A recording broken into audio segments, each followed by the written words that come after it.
Allô les Pookies, j'espère que vous allez bien. Bienvenue à un nouveau vlog lecture. Pour cette vidéo, je vais lire un total de 1000 pages le plus vite possible. Ça va me permettre de confirmer si je suis vraiment une lectrice qui lit rapidement. Parce que quand j'étais jeune, je sais que je lisais très rapidement, mais je lisais beaucoup plus en français. En fait, juste en français. Alors que maintenant, je lis presque juste en anglais. Et j'ai l'impression qu'en anglais, je lis peut-être un peu moins rapidement. Et aussi, vu que je suis plus anxieuse que quand j'étais enfant, souvent j'ai plus de difficultés à me concentrer parce que je pense à autre chose dans ma tête. Donc je sais pas, est-ce que je lis aussi rapidement que quand j'étais jeune? Ça va me permettre de voir si je lis combien de pages environ par heure. Il me semble que la moyenne c'est une page par minute. Donc la plupart des gens liraient 60 pages en une heure, donc j'ai hâte de voir si moi ça va être plus ou moins. Alors je vais commencer ce défi en terminant Releasing 10 de Chloe Walsh. Je suis à la page 501 et il y en a 730. J'espère être capable de le finir aujourd'hui. Celui-là, je sens que je vais pas lire 60 pages par heure parce que c'est quand même écrit petit, mais en même temps c'est facile à lire, donc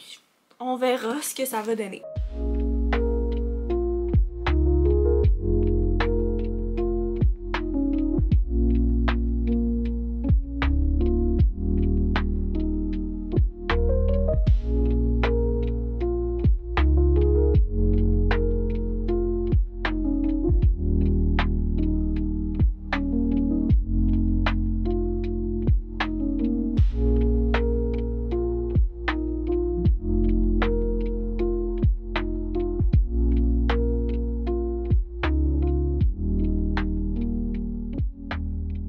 Je suis maintenant rendue à la partie 19, donc il me reste environ 130 pages à lire. Et là, le angst entre les deux personnages commence parce que pendant un petit bout, je lisais et ça se passait très bien entre eux, les y allait bien. Mais là, ça va tout redescendre et j'ai un petit peu peur. Mais aussi, j'ai pas vraiment dit c'était quoi parce que j'assume que la plupart des gens connaissent déjà cette série. En plus, j'ai parlé de ce livre dans mon dernier vlog lecture d'ailleurs. Si vous voulez aller le voir, je parle un peu plus de ce que je pense du début du livre. Mais c'est le tome 6 de la série Boys of Tommen, série très populaire de romance avec des ados, avec des sujets quand même lourd. Et je dois dire que c'est vraiment le tome 6 à date que je trouve qui est le plus difficile à lire. C'est vraiment plus déprimant je trouve que les autres tomes, mais c'est quand même très très bon. C'est juste que ça me prend beaucoup de temps à lire. Il a fallu que je prenne une pause. J'ai lu Rose in Chains dans le milieu de ce livre parce qu'il fallait que je lise autre chose. Je partais en camping et je voulais pas lire quelque chose de triste. Et je suis très contente d'avoir pris une pause parce que j'ai découvert un livre que j'adore, un de mes nouveaux livres préférés. Rose in Chains, c'était tellement bon. Un de mes seuls 5 étoiles de l'année. Mais bref, là je suis vraiment déterminée à terminer ce livre ce soir. J'ai peur, je sais pas si ça finit bien ou non. Mon amie qui le lisait un peu en même temps que moi l'a terminé avant moi quand on était en camping et j'essayais de voir sa réaction parce que j'étais littéralement là en live quand elle a fini le livre. J'étais comme ça finit-tu bien ou ça finit mal? Est-ce qu'il va y avoir un autre tome sur ce couple-là? Parce qu'à date, les autres couples ont eu 2 livres sauf Gibbsy et Claire qui en ont seulement eu un, donc là je savais pas si Hughie et Lizzie allaient avoir juste ce gros livre-là ou s'il va y avoir un autre tome après. Et selon la réaction et ce que mon ami m'a un peu dit, ça a pas l'air d'avoir comme bien fini tant que ça, je sais pas. Alors c'est une autre raison pourquoi j'ai très peur de continuer. Mais sinon, pour ce qui est de ma vitesse de lecture, je lis un peu plus vite que je pensais honnêtement. C'est un peu plus qu'une page par minute. Mais là je vais continuer, je me prépare mentalement à probablement pleurer d'ici la fin du livre parce que j'ai déjà pleuré 3 fois à date depuis que je l'ai commencé et il y aura probablement une 4e fois.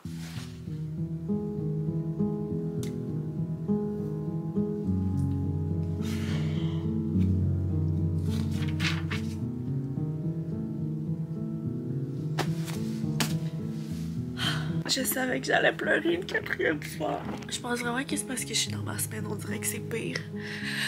Je suis vraiment plus sensible. Mais oh là là. Oh my god.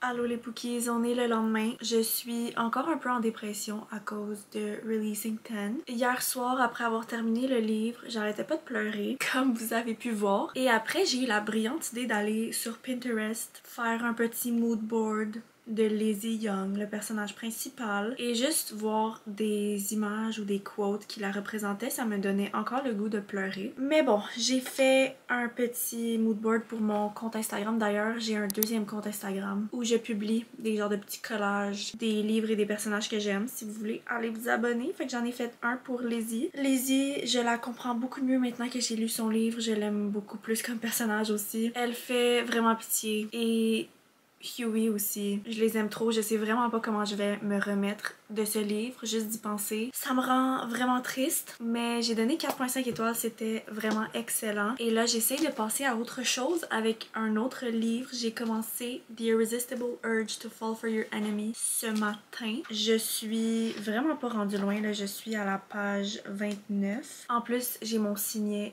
de Harry Potter que mon ami m'a fait. Je trouvais que ça fitait un peu avec le vibe de ce livre parce que à la base, il me semble que c'était une fanfiction entre Hermione et Drago. Donc c'est une romance Enemies to Lovers avec une fille qui est un genre de médecin, on va dire, qui va soigner le gars qui a une maladie. Je pense que ça va être bon. C'est comme un romantasy avec un petit côté humoristique, un peu comme Assistant to the Villain que j'ai beaucoup aimé. Donc bien hâte de continuer. Alors là, ça fait 3h43 que je lis depuis hier. Donc environ 250 pages en 3h43. Je pense que ça fait un peu plus qu'une page par minute. Ou à peu près. Je suis quand même dans la moyenne.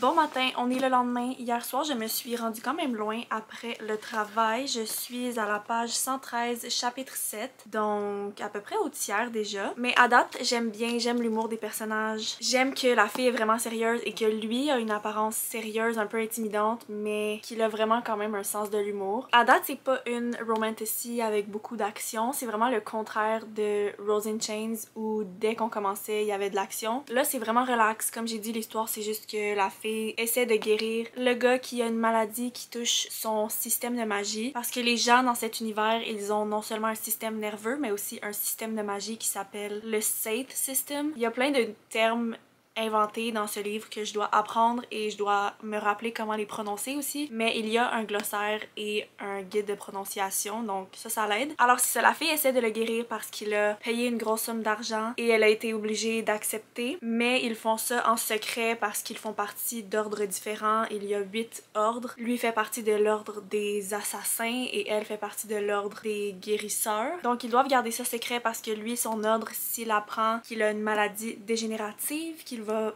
pas pouvoir utiliser sa magie, ils vont probablement le tuer parce qu'il sera plus utile à l'ordre. Et elle aime vraiment pas son ordre à lui, elle le déteste. Et lui aussi à cause de son attitude, il l'aime pas vraiment. Donc ça rend leur dynamique vraiment divertissante. J'aime trop leur banter. Un truc que j'ai remarqué aussi que j'aime, c'est que ça semble être quand même normalisé les relations LGBTQ+. De ce que j'ai vu pour l'instant, parce qu'à un moment donné, du point de vue à la fille, elle dit qu'elle aime autant fille que gars. Et lui, à un moment donné, il y a une scène qui va un peu flirter avec un gars. Donc j'adore cet aspect-là, pour vrai c'est vraiment un gros plus. Donc là j'ai 5h13 minutes de fait, ce qui est 313 minutes et j'ai 341 pages de lu. Alors je continue sur mon un peu plus de 1 page par minute, ce qui est quand même étonnant parce que j'ai l'impression que ce livre-là je le lis un peu moins vite à cause que je dois m'habituer au style d'écriture, aux nouveaux mots, aux prononciations différentes. Mais coudonc, ça a l'air que je suis une lectrice plus rapide que je pensais.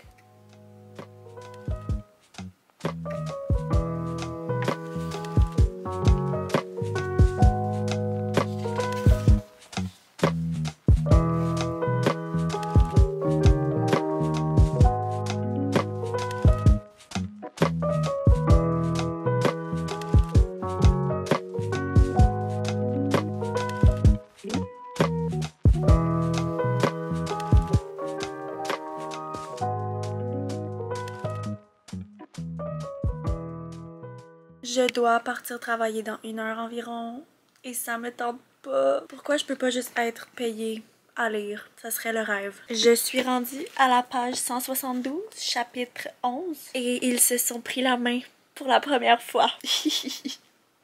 Oh, j'adore les slow burns. Et en plus, ils se prennent la main, mais juste parce qu'ils sont dans une situation un peu stressante. En fait, c'est mieux.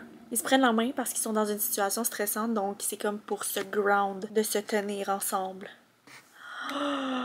Life is worth living. On est le lendemain. Hier soir, je me suis rendue à la page 232. Alors, il m'en reste environ 130 à lire. Et malheureusement, je ne pourrai pas savoir combien de temps ça m'aura pris exactement pour lire 1000 pages parce que hier en travaillant j'ai réalisé que mon timer a continué à rouler pendant des heures et là c'est rendu à 10h30 mais je sais que j'ai pas lu pendant 10h30. C'était plus autour de 6h il me semble, 5-6 heures. Mais bref, j'abandonne ce chronomètre. Je vais juste y aller avec les journées maintenant. Donc on est jour 4. J'ai commencé ce vlog lundi. Alors je vais juste essayer de lire 1000 pages en le moins de jours possible. Dans un monde idéal, il faudrait que je finisse avant samedi parce que cette vidéo sort dimanche. Donc je m'y mets tout de suite, je vais finir ce livre ce matin et je vous en parle après. J'ai fini le livre, je donne, je pense, 3 ou 3.5 étoiles. C'était quand même bon, c'était drôle, mais j'étais pas obsessed avec la romance, avec les personnages et l'histoire. Et j'ai pas full out à la suite comme avec Rose in Chains, mais j'ai quand même passé un bon moment, c'était divertissant. Et je vais pas commencer un autre livre tout de suite, mais je sais déjà ça va être quoi. Ma prochaine lecture, c'est The Friend Zone de Abby Jimenez parce que je l'ai pigé pour un TikTok. J'avais pigé 3 choix et c'est celui-là que j'ai pris. C'est le tome 1 d'une trilogie. La fille aide sa meilleure amie à préparer son mariage et c'est une romance avec le garçon d'honneur, je crois. Il y a un petit chien dans l'histoire, ça va être trop cute. Là, il est 2h de l'après-midi, je sais pas si je commence ça cet après-midi ou ce soir en revenant de travailler. À suivre. On est le lendemain, j'ai avancé beaucoup ce livre aujourd'hui, je suis rendue à la page 107, chapitre 14. Hier soir, je l'ai commencé, mais j'ai juste lu un chapitre. Et à date, je sais pas trop si j'aime ça. J'aime pas des trucs que le gars dit des fois, comme que toutes les femmes sont exhausting ou que sa date apportait trop de maquillage.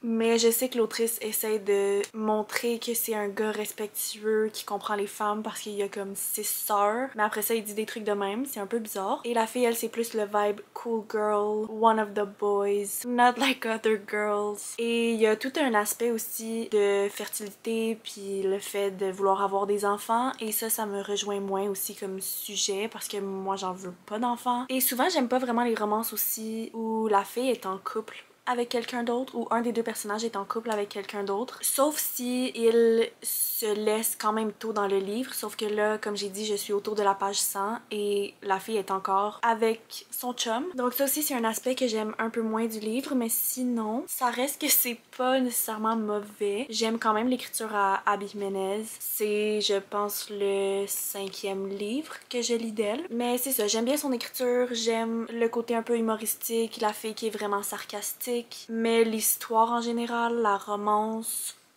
pour l'instant, je suis pas la plus grande fan. Mais mon but, c'est de finir ce livre ce soir. Je vais le binge en une journée. Et après ça, j'ai calculé et il me resterait 49 pages à lire d'un autre livre pour atteindre le 1000 pages. Et je pense déjà que je sais ce que je vais lire après.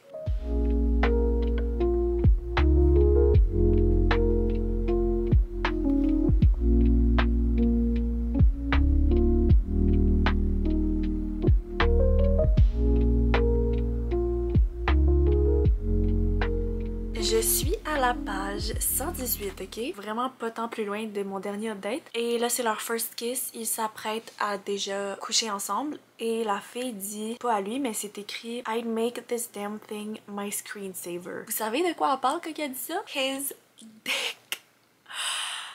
Oh my god, je cringe tellement là. J'ai vraiment le goût de DNF. La seule raison pourquoi j'ai le goût de me forcer et pas le DNF, c'est parce que c'est pour un TikTok, épisode 2 de mon TBR Takedown. Et l'épisode 1, c'était un DNF. Donc ça serait vraiment plate et un gros fail que l'épisode 2 ce soit aussi un DNF. Mais en même temps, est-ce que j'ai le goût de me forcer à lire ça si c'est littéralement painful? Oh my god.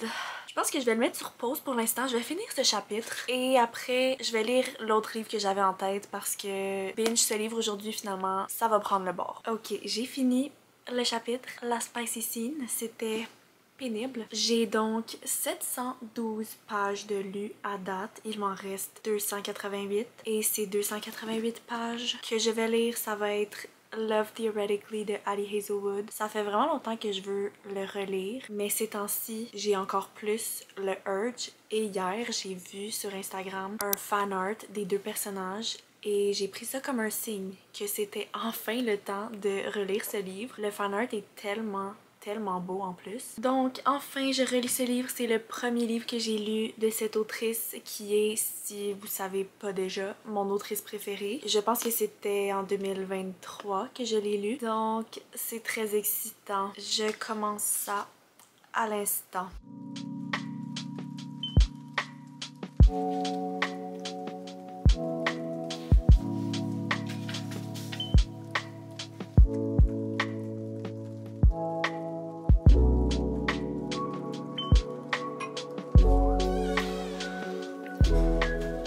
What's up? Tu veux être dans mon vlog? C'est ça que je suis en train de... Ouais. T'es en train de tourner pour vrai? Ouais. Oh shit. Ok, on est un peu plus tard. Je suis rendue au chapitre 4, page 64. J'utilise mon signet, non, mon surligneur comme signet. Et c'est vraiment le fun parce que ce livre, quand je l'ai lu en 2023, j'avais pas la copie physique. Donc il n'y a pas d'annotation dans ce livre. Alors enfin, je peux l'annoter. Et ça fait un petit bout que j'ai annoté un livre. Je sais pas pourquoi. Donc ça me rend bien heureuse d'annoter mon livre en ce vendredi soir. Mais si vous saviez pas, petit résumé du livre, c'est l'histoire de Elsie et Jack. Elsie travaille comme professeure adjointe dans des universités. Elle a vraiment pas beaucoup d'argent. Donc elle a aussi une side job qui est qu'elle fait semblant d'être la petite copine à des gars qui l'engage. Et un de ses clients, c'est Greg, qui est le frère à Jack. Mais évidemment, Jack ne sait pas que Elsie, c'est pas la vraie blonde à son frère. Donc il est vraiment protecteur de son frère et il pense qu'elle lui ment. Et où je suis rendue, elle a une entrevue et elle va voir Jack qui est là. Et les deux sont vraiment confus parce que lui, il pensait qu'elle était une bibliothécaire. Et elle était convaincue que c'était un prof d'éduc, mais en fait c'est un prof de physique. Mais Jack, c'est une des personnes qui décide si il engage Elsie ou l'autre candidat. Évidemment, il veut engager l'autre candidat. Donc, c'est un enemies to lovers. Ils ne s'aiment vraiment pas. Et Elsie, c'est vraiment une people pleaser aussi. Mais déjà, on la voit qu'avec Jack, vu qu'elle ne l'aime pas et elle sait que lui ne l'aime pas, elle est moins en mode people pleaser avec lui. Donc, on aime ça. Il est présentement 8h du soir, donc je pense pas que je vais lire les 288 pages qu'il me reste pour atteindre les 1000 pages ce soir, à moins que je sois vraiment motivée. Mais dans tous les cas, on se parle demain matin. Bon matin les Pookies. Hier soir, je me suis rendue à la page 197, chapitre 15. Et oh my god, c'est tellement bon. J'avais oublié à quel point j'aimais Jack. J'aime tellement comment c'est le seul qui veut connaître la vraie Elsie et il l'analyse vraiment et c'est le seul qui remarque à quel point elle change sa personnalité tout le temps parce que elle veut plaire à tout le monde, donc elle s'adapte toujours. Et lui, il lui dit « T'as pas besoin de t'adapter pour moi, t'es déjà comme je veux que tu sois. » Et aussi, même si je le relis, moi j'ai vraiment une mauvaise mémoire dans la vie et je pense que le fait que je lis vraiment beaucoup de livres, ça l'aide pas. Souvent, je vais pas me rappeler des détails. Mais en même temps, c'est bien parce que ça fait que quand je relis des livres, même si je sais l'histoire en général, il y a quand même des trucs nouveaux parce que je me rappelle pas de tout. Et pour ce livre-là, je me rappelle pas du tout c'était quand ou comment leur first kiss et ils l'ont pas eu encore. Donc même si j'ai déjà lu ce livre-là, là je suis vraiment excitée que ça arrive. Je suis comme oh my god, ça va être quand? J'ai hâte, je les aime trop. Et j'aime beaucoup le frère à Jack aussi, c'est vraiment un personnage attachant et drôle. On le voit pas beaucoup, mais quand il y a des scènes avec lui, j'adore ça. Et j'aime comment Jack est vraiment honnête aussi. Elle pense qu'il ne l'aime pas depuis le début, mais il finit par tout lui expliquer de son point de vue à lui. Et j'aime l'honnêteté dans la vie. Donc c'est sûr que je termine ça aujourd'hui. Il me reste un peu plus de 90 pages pour atteindre le 1000 pages. Alors je vous reviens quand je suis rendue, je pense que c'est chapitre 21. J'ai fini de lire les 1000 pages. Yay! On est samedi et j'ai commencé ce défi lundi, donc ça m'a pris environ 5-6 jours. Mais je suis très fière de moi, très contente d'avoir fait ce défi. Si vous avez vu mon dernier vlog lecture où c'était une semaine de lecture réaliste avec moi, normalement je lis moins que 1000 pages en une semaine. Dans cette vidéo-là, je pense que j'ai lu 560 pages en 7 jours. Donc 1000 pages, c'est quand même impressionnant. Malheureusement, comme j'ai dit plus tôt dans la vidéo, je sais pas exactement ça m'aura pris combien d'heures ou combien de minutes. Mais on va assumer que c'est à peu près 1000 minutes que ça m'a repris parce que je suis quand même dans la moyenne. Il y a des livres que je lis un peu moins rapidement, d'autres que je lis plus rapidement. Ça dépend du style d'écriture. Mais de façon générale, je pense que je peux conclure que je suis dans la moyenne et que des fois je lis peut-être un peu plus vite. En tout cas, plus vite que je pensais. Donc, petit recap de ce que j'ai lu. J'ai terminé Releasing 10, donné 4.5 étoiles. J'ai beaucoup aimé. J'ai hâte que le tome 7 sort. J'ai aucune idée ça va être quand. Mais c'était vraiment le livre le plus triste et difficile à lire de la série, mais j'ai quand même adoré. Ensuite, j'ai lu The Irresistible Urge to Fall for Your Enemy. Quand même bon aussi, un peu moins bon que je pensais, mais 3.5 étoiles. J'ai aimé le slow burn, j'ai aimé l'humour aussi. Ensuite, The Friend Zone, un DNF malheureusement. J'aimais pas des trucs que le gars disait, j'aimais pas des trucs que la fille disait, l'histoire en général aussi, j'ai pas tant accroché malheureusement. Et ce merveilleux livre, Love Theoretically, je l'ai pas fini, mais vu que c'est une relecture, je sais déjà c'est quoi mon rating. J'ai donné 4.5 étoiles la première fois que je l'ai lu et ça va probablement rester ça aussi. C'est vraiment bon, j'adore Jack, j'adore l'écriture à Ali Hazelwood, donc très contente d'enfin être retournée à ce premier livre que j'ai lu d'elle. Mais sur ce, c'est tous les Pookies. Merci d'avoir écouté la vidéo. J'espère que vous avez aimé. Et on se voit comme d'habitude dimanche prochain. Bye les Pookies!